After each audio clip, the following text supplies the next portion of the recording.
একসময় তো rape victim নিয়ে কোনো কথা বলাটাই দুরূহ ছিল। সেই সময় এখন কথা যেমন বলতে পারছে, সাথে সাথে একটা সামগ্রিক পরিস্থিতিতে সকল মানুষ এটার একটা রিমিডি যাচ্ছে, একটা প্রতিকার চাচ্ছে। প্রথম কথা হচ্ছে এই সরকারের প্রতি মানুষের এক্সপেকটেশন আগের হিস্টোরিক্যালি সকল এবং সব সরকারের চেয়ে সবচেয়ে বেশি। এটার অনেকগুলো কারণে, কারণ এটার অংশীজন অনেকগুলো মানুষ এবং অনেক অংশে। এটা কালেকটিভ ফেলিওর অফ আস। বিশেষ করে আসিয়ার আজকের যে ঘটনাটা, আমরা পুরো বাংলাদেশ এক জায়গায় কিন্তু একভাবে কথা বলছে, কিন্তু সেখানে এই ঘটনাটা যে ঘটছে এটা কালেকটিভ ফেলিওর বলতে হবে। দ্বিতীয় ব্যাপারটা হচ্ছে ঘটনার পরবর্তী ঘটনাটা কী হয়েছে। ঘটনার পরবর্তী আমরা আগে যেটা দেখতাম, আগে এক ধরনের রূপ ছিল যে কেন সোসাইটিতে ওই ভিকটিম পরিবারকে তারা কেন সোসাইটিতে কথা বলতো না বা তাদেরকে কেন সবসময় ভিকটিমাইজ করা হতো।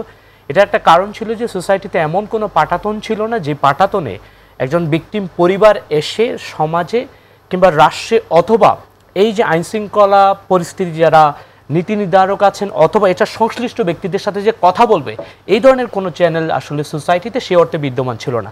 কারণ কোনো না কোনো সময় দেখা যেত যে একটা ঘটনা ঘটছে, তার সাথে এই জড়িত ওই জড়িত, উপর থেকে ফোনের পর থেকে ফোন, এই ধরনের ঘটনা। কিন্তু আজ এই সমসাময়িক যে ঘটনাটা আমরা দেখতে পেয়েছি, সেখানে দেখতে পেয়েছি পুরো বাংলাদেশ এটা এককভাবে এবং সকল মানুষের একটু পরিষ্কার করবেন, মানে আপনি কি বলতে চাচ্ছেন যে মানে ঘটনার সংখ্যা বাড়েনি, তথ্য বেশি আসছে, বিষয়টা কি এরকম? না, আমি সেটা বলছি। আমি বলছি যে আগে যে ঘটনাগুলো ঘটতো সেই ঘটনার যে একটা রিমেডি এবং প্রত্যেক মানুষ যে এটা নিয়ে কথা বলতে পারতো। একসময় তো রেপ ভিকটিম নিয়ে কোনো কথা বলাটাই দুরূহ ছিল। সেই সময় এখন কথা যেমন বলতে পারছে, সাথে সাথে একটা সামগ্রিক পরিস্থিতিতে সকল মানুষ এটার একটা রিমিডি যাচ্ছে, একটা প্রতিকার চাচ্ছে। আপনি ইমিডিয়েটলি তাদেরকে গ্রেপ্তার করা হয়েছে এবং সারা বাংলাদেশের সকল মানুষ প্রত্যেকটা জায়গায় কথা বলছে। আমি বলছি যে ঘটনা যে ঘটছে এটা কিন্তু সোসাইটির কালেকটিভ ফেলিওর, একটা সোসাইটির জিনিস। আর একটা হচ্ছে যে এটা যদি আপনি রাষ্ট্রীয়ভাবে আমরা যদি এটা রেসপিরেশন এবং গভর্নেন্সটা যদি আমরা দেখি, সেই সময় আমরা কী দেখেছি যে তাদেরকে অ্যারেস্ট করা এবং প্রত্যেকটা মানুষ কথা বলছে এটা নিয়ে, প্রত্যেকটা মানুষ নিঃসহযোগে দাঁড়িয়েছে এবং এটা বলছে যে আগামীর কোনো সময়ে সোসাইটিতে এই ধরনের ব্যাপারগুলো থাকলেও রাষ্ট্র এবং গভর্নেন্সের জায়গা থেকে কোনো ধরনের যাতে ঘাটতি না থাকে।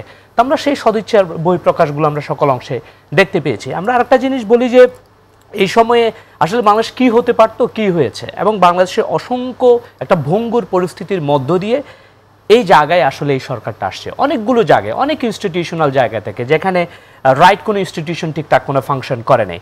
তো সেই জায়গা থেকে এরকম একটা পরিস্থিতিতে যখন কেউ আসে, তার যে সংস্কারের যে ম্যান্ডেট, সংস্কারের যে মানসিকতা, আজকে একটা সিম্পল আমি একটা এক্সাম্পল বলি। ধরেন আগামীকাল পৃথিবীর গুরুত্বপূর্ণ মানুষ এবং বাংলাদেশের গুরুত্বপূর্ণ মানুষজন কক্সবাজার ভিজিট করবেন। আগে আমরা কি দেখতাম? আগে দেখতাম যে সেটার বিশাল বড় পোস্টার, বিশাল বড় মিডিয়া, অনেক বড় বহর, বা এটাকে ওয়ার্ল্ড ওয়াইড একটা ব্র্যান্ডিং করতো যে হ্যাঁ এরকম একটা ঘটনা ঘটছে বা আসতেছে, যেটা পুরো পৃথিবীর সকল গণমাধ্যমের চোখ কিন্তু বাংলাদেশ এবং কক্সবাজারে। কিন্তু আমরা কি দেখছি? খুব সাদাসিধেভাবে একটা ভিজিট হচ্ছে, যে ভিজিটের মধ্য দিয়ে বাংলাদেশে একটা অনেক বড় একটা ইন্টারন্যাশনাল প্রবলেম, যেখানে বাংলাদেশ সেটার সাথে জড়িত এবং সেই বিষয়টা নিয়ে কিন্তু বাংলাদেশ ডিল করছে।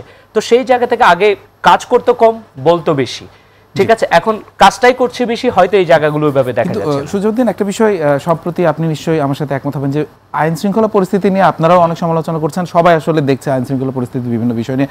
যৌথ বাহিনীর অভিযান চলছে, সেনাবাহিনীকে ম্যাজিস্ট্রেসি পাওয়ার দেওয়া আছে, এরপরেও আসলে আইন শৃঙ্খলা নিয়ে আসলে বিভিন্ন সময় প্রশ্ন উঠছে। এই জায়গাটা আসলে কেন, বা এখনো আইন শৃঙ্খলা পরিস্থিতি আপনার কাছে কেন মনে হয়? আমার কাছে মনে হচ্ছে অবশ্যই আমি এটার সাথে একমত যে আইন শৃঙ্খলা পরিস্থিতি আমরা যেই ধরনের এক্সপেকটেশন ছিল, প্রথম কথা হচ্ছে এই সরকারের প্রতি মানুষের এক্সপেকটেশন আগের হিস্টোরিক্যালি সকল এবং সব সরকারের চেয়ে সবচেয়ে বেশি। এটার অনেকগুলো কারণে, কারণ এটার অংশীজন অনেকগুলো মানুষ এবং অনেক অংশের, মানে সেটা ছিল, এখনো কি আছে?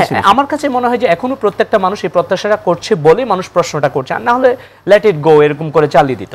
তো সেই জায়গা থেকে আইন শৃঙ্খলা পরিস্থিতি আমরা সবসময় এই জিনিসগুলো বলেছি যে যেসব জায়গায় আমরা দেখেছি যে অনেকগুলো জায়গায় ধরেন যিনি বসে আছেন ওই পরিস্থিতিতে তিনি রাইট অ্যাকশনটা নিচ্ছে না নেওয়ার কারণ হচ্ছে যে হয়তো তিনি কোনো প্রো ম্যান্ডেটে তিনি আছেন, অথবা তার যে রোলটা প্লে করা সেটা করছেন না। তো আমরা সরকারের জায়গা থেকে আমরা সাম্প্রতিক সময়ে যে ধরনের অ্যাকশনগুলো আমরা দেখেছি, এটা মনে হচ্ছে দেয়ার ইজ এ হোপ, এটা অনেক দূর আগাতে পারে।